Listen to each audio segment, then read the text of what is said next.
As a masculine man, you must have a strong, rigid, bounded set of principles. The reason I say this is because if you do not have a strong set of principles, a strong code to live by, you are going to be swayed by the world. The masculine energy is centered. The masculine is the center. Think about it. The masculine, embodied by the king energy. What does the king represent? The king represents leadership, order, fertility, blessing. These are some virtues that the king embodies. And the king archetype, the king energy, lives within every single man. And you might be asking, what the hell is an archetype? What are you talking about? What's this king shit? Archetypes are patterns in our lives, patterns in our stories, patterns in our myths, patterns throughout human civilization, or predating even human civilization. From even the times of when we were tribes, hunter-gatherers, archetypes have existed in humans. For example, the warrior archetype. The warrior has existed in every single tribal society, every single modern society, every single society throughout all of human history. The warrior has always existed. And according to Carl Jung, these archetypes are encoded in our DNA. They're encoded. We are born with this. It's why as boys, we love certain movies. We want to be the hero. We want to rescue the princess. There's an argument saying that, oh, it's simply because we are conditioned that way, that gender roles are conditioned this way. But if you truly, genuinely study history, you will notice patterns throughout all of that history. And one of those patterns is the king archetype. So the reason why I bring up the king archetype, in Jungian psychology, the king archetype is the mature and the most central of all masculine archetypes. There are four: the king, the warrior, the magician, and the lover. King is one that has mastery over all the other archetypes underneath him. It makes sense, right? The king, the crown, the head. He is the head of the house. He is the head of his kingdom. He has ordered his kingdom. Anything beyond his kingdom is disorder and chaos and death. And what does the king have? What does the masculine energy look like? He has rules. He has laws. He has borders. So the reason why the masculine needs especially a strong code of ethics, a code of morals, principles, is because without that, he is going to be swayed. He's going to be taken into chaos, or he is going to be led by someone who has dark triad traits: a psychopath, a narcissist, someone who has Machiavellian, I can't pronounce that. Machiavellian, someone who is out to control, to gain power and status at the cost of the general population, at the cost of other people. These people simply exist. And this is more spiritual channel. This is more spiritual space. I'm aware that there's something transcendent beyond the duality of this world, that there's love, oneness, the universe, God. But in this material reality, in this construct on earth, humanity, there exists this evil. This is undeniable. And as controversial as this figure might seem, if you've ever heard of Robert Greene, who's the author of the 48 Laws of Power, it is important to know these influences of power. It is important to know the levers that people that have these traits will use. There's another important book that I highly, highly recommend. The 48 Laws of Power, I've only read some of it, like about half of it. I didn't resonate with it too well. Honestly, it kind of made me feel not great. It's why I stopped reading it, but I got the gist of it. And throughout my life, I've learned through trial and tribulation, through my own experiences, what those dark triad traits look like, what manipulation looks like. But another book that I recommend, highly, highly recommend, is Principles by Robert Cialdini. This book is incredible. I recommend it to every single person. It might seem like an awful book or a manipulative book, but as the author says, it depends on how you use it. Because like anything, power, influence, these tools of persuasion can be used for good or for evil, and it really depends on the user. A sword can be used to protect a kingdom, but it can also be used to slaughter the innocent. It's the same thing for anything in life. Life is not black and white. It can be, but it is often not black and white. And I advise, especially if you are a younger man, and honestly this message is for everybody. It's not necessarily for men, but my channel attracts men. I'm more into the masculine space. But for anybody, especially young men who are 25 and younger, please look into your own principles. Because there are men out there. There are men with high dark triad traits who will use you, who will manipulate you. And the reason they will do that is for wealth, status, fame. It becomes cult-like. And I myself have fallen for these same tactics or have justified them in a certain way. Because although at first they might seem wholesome, at first it might seem good, at first it might seem like in the right direction. And in a way, we can argue that because I got this from someone else. His name is Sumed Chatterjee. He's one of the leaders of Primal Sutra. You could check that out if you want. But he talks about masculinity in this way. Just like there's a scale of consciousness. Think about it. The scale of consciousness, there's shame at the very bottom. Shame, guilt, anger. And then once we get to courage, neutrality, love, etc., we start getting into power. But power that is good, that is generative. We start getting into these higher vibes, these higher frequencies. The masculine is the same way. It must evolve the same way we evolve up and down that scale. Masculinity has been shamed. In this current era, it has been shamed, has been guilted, and the reason why there's been a rise of a certain type of masculinity, like red pill masculinity, Andrew Tate, etc., is because it's a step up from what many circles have been trying to shame men, for being masculine. That associating masculinity with evil, with violence, has caused men to either react out of anger or become ashamed of being men. So when someone comes in trying to change the paradigm using anger and pride, it's a step up. It's a step up from being ashamed, because shame ultimately leads to suicide. And that is the worst thing we can do to ourselves. So in this sense, it makes complete sense. The evolution of masculinity. We get these red pill, angry, men go their own way, incel type of culture. And I know there's a lot of nuance there because I've explored these spaces. I've been in these spaces. I've gone through a similar path. I've been there. I understand. But what a lot of people miss is the absolute manipulation, the manipulation tactics used in order to brainwash men. Because men need tribes. Men need community. Men need brotherhood. This is something that I know in my heart, that I know from studying King Warrior Magician Lover, Robert Bly's Iron John, all these rite of passages that men must go through. This is known that men must go through a rite of passage. What is happening is a lot of men are seeing this gap, are seeing this pain point and using it for their own benefit, for their monetary benefit, for the fame, for the clout. And even one of the men who I used to follow has fallen into the same trap that he himself has vouched against. And I used to justify it, honestly. I'll be fucking honest. I used to justify it and say, well, ultimately it is elevating men. Men need to learn how to be aggressive and strong and confident. And I'm still for that. Absolutely. Men should learn how to be grounded and confident and feel good about themselves. We have to harness the warrior. We are still men. We are still masculine. There is nothing wrong with being masculine. There's nothing wrong with wanting strength. There's nothing wrong with aggression. There's nothing wrong with testosterone. There's nothing wrong with competing and ambition. There's nothing wrong with these things. What we do is channel these things into the right direction.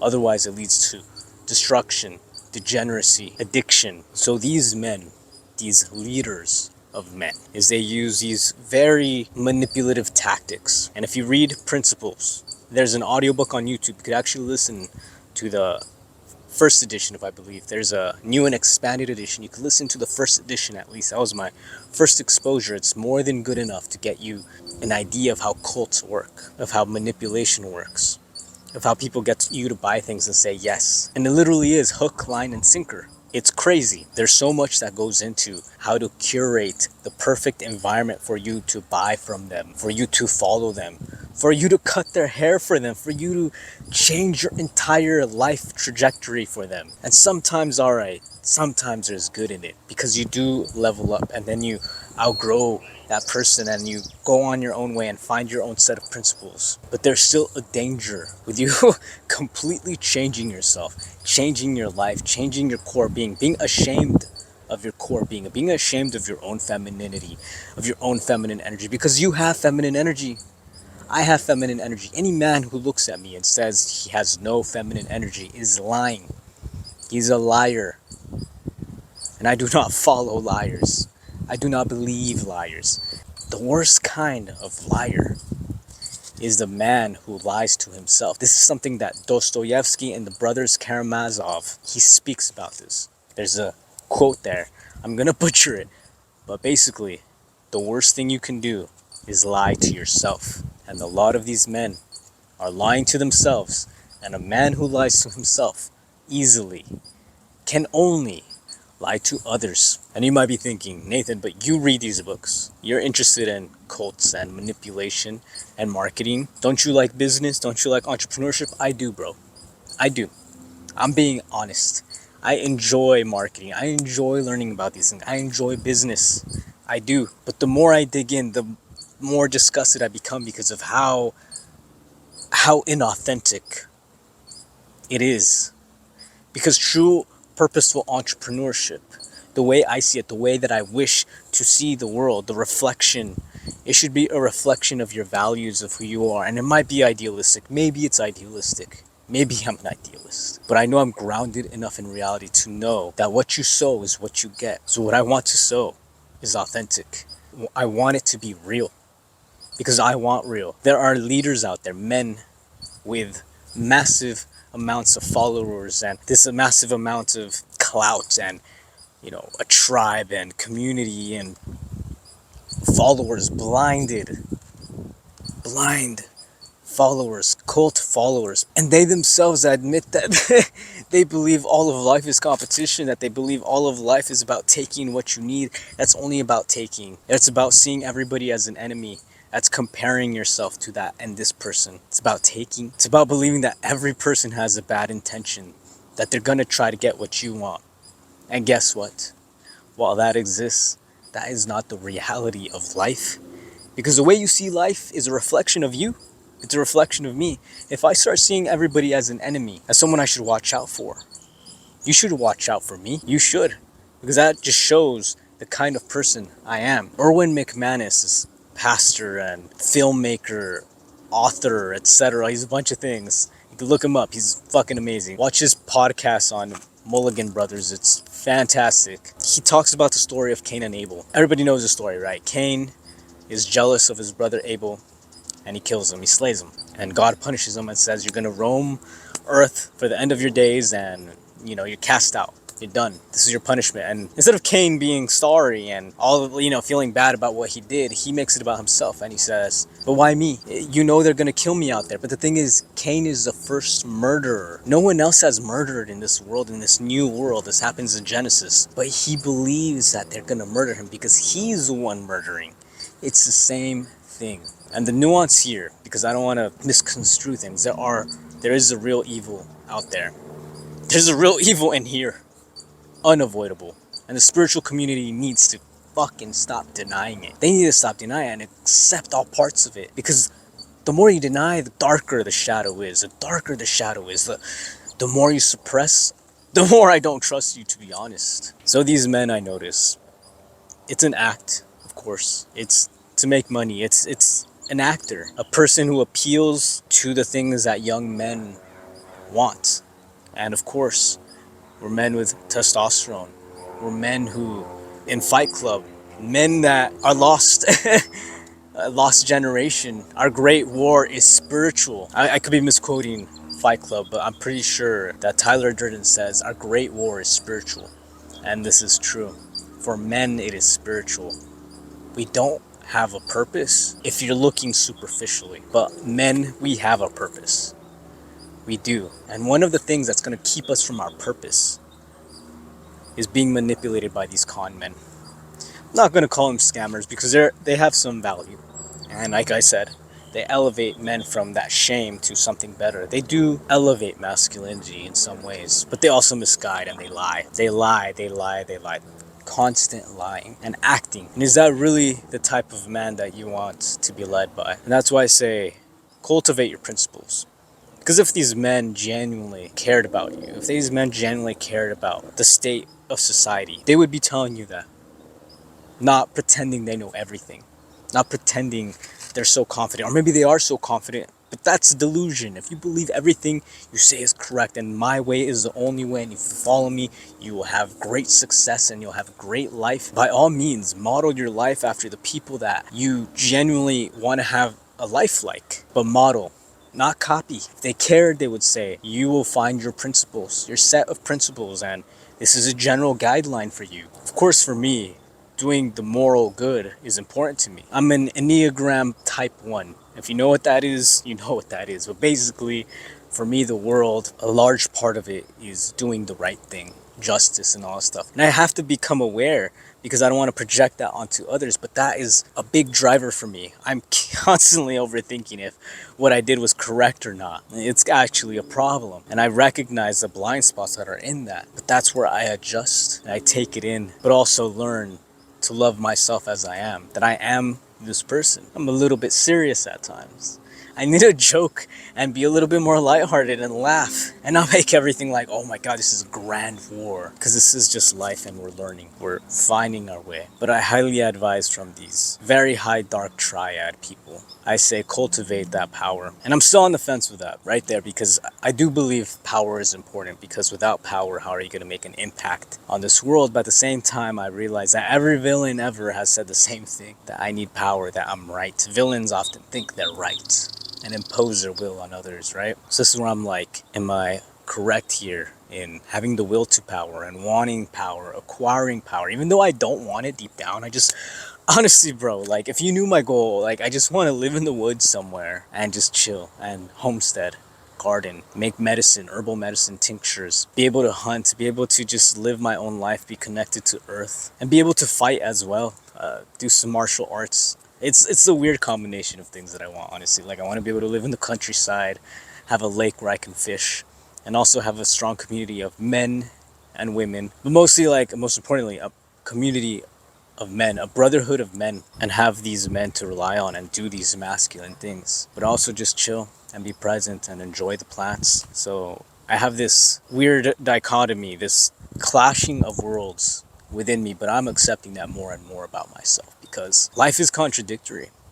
And the more we're able to hold these clashing dichotomies, these realities together without having cognitive dissonance, is power. There we go. There's that word again, power. I'm on the fence with that. I'll be honest. I'm on the fence with that one. Still thinking it out. But while I'm thinking it out, I'm going to do my best to elevate myself, to become financially free in an ethical way, with skill, without being a charlatan or, faking it till I make it, but genuinely giving value and receiving value and feeling deserving of that. The idea of power and acquiring it and all this stuff to do good. This force of good, I feel we need to wield that sword and be able to cut off the head of evil, but then where does that line end and start? That's going to be a whole other video, to be honest. Because I could go on about that, and I'm already going kind of long with this video, but it's important information. So men, especially younger men watching this, please beware. And if you have any idea of who I might be talking about, it's most likely those people. I should have trusted my gut with a lot of these influencer types, to be honest, but I'm still struggling with that. I'm struggling to understand where I've benefited from their information, where I've become better because I have developed myself and now I've outgrown that. So then it's like, I want to be able to give gratitude to where I want to give gratitude to previous teachers, whatever you want to call mentors, whatever it is. And at the same time recognize that a lot of their intentions were not good. And there was a lot of what you would call evil and dark intentions behind it, a lot of manipulation. And you could justify, oh, well, I'm manipulating the masses so they could get better. Fine line. Because whether we like it or not, we live on this earth. There's certain levers you can pull on humans for them to listen to you, and this is something that everybody does, intentionally or not. So where's that line? I know where mine is. That's why, like I said, strong principles here are very, very important. Extremely, the most important, I would say, having strong principles. And then you'll know, because I've decided on mine. I am committed to mine and I know where I stand, so that's why I'm able to call out these motherfuckers, because they do cross that line for me. Anyway, bro, I hope you've enjoyed this video. I had a lot of information. Let me know if you've felt similarly, or if there's anyone that you're following or that you just know they're up to no good, and you can tell me about it in the comments, or you can tell me about your relationship with your masculinity or principles. How did you amass these principles that you live by, this code that you live by. And it's a lot easier if you follow like Christianity or Buddhism, or you have a religion, because obviously it's already codified for you, it's already laid out. There's power in organization, there's power in these guidelines, and being without that order is difficult, not impossible. You can create your own based off life experience, and that's how I believe it should be done. But for some of us, for simplicity, better to follow someone else's guidelines that works. Just make sure they're good for you and for humanity, and see through the bullshit. Question it. If you like this video, please give it a like, and please subscribe. I'd really appreciate it. It really helps get this channel and this information out to more people, because I genuinely believe there's a crisis of masculinity and we need more of this out there for this next step of masculinity, or just to skip that step altogether and just go more into the healthy whole masculine. Thank you for watching, and I'll see you in the next video.